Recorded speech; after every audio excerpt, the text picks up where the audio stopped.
Flor and Geller. The USSR Championship back in the 1940s, 50s, and 60s was essentially the championship of the world. I mean, all the best players in the world, except for a few, were from the Soviet Union.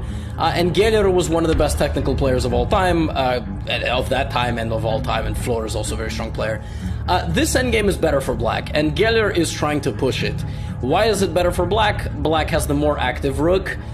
This rook is quite literally in jail. I don't even think, well, I do know how that happened because the entire game is in front of me, but we don't need to worry about that. But how does Black actually win? Well, let's trust Geller. Geller uses his 2-on-1 advantage to create a pass pawn, which would ultimately keep the king distracted. But now White is trying to break out. Now, if you take on f4, it's never too late to just blunder a full rook, so please don't do that. But here's the problem.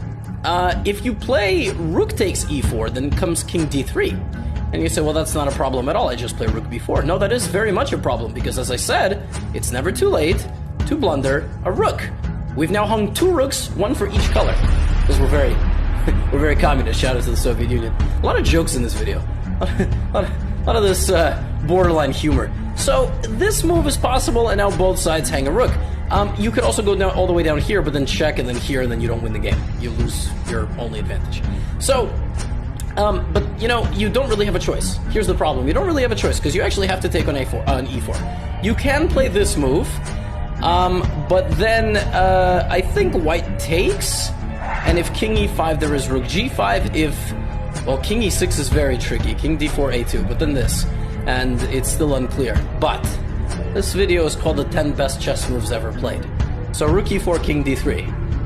I left something to be discovered. In this position, Geller played one of the most gangster moves I've ever seen.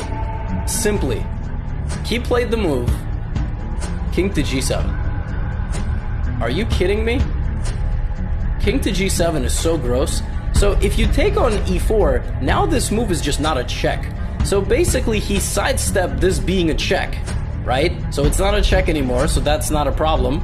And then if king e4, he promotes. If the move rook g5 were to be played, a3, king c2, rook a4, you have to prevent the pawn from promoting, and then we take, and we take, and you're gonna lose this endgame. And the game actually ended with Flor trying to break out his rook, Geller giving up the rook, and this is winning, but you have to be very precise here.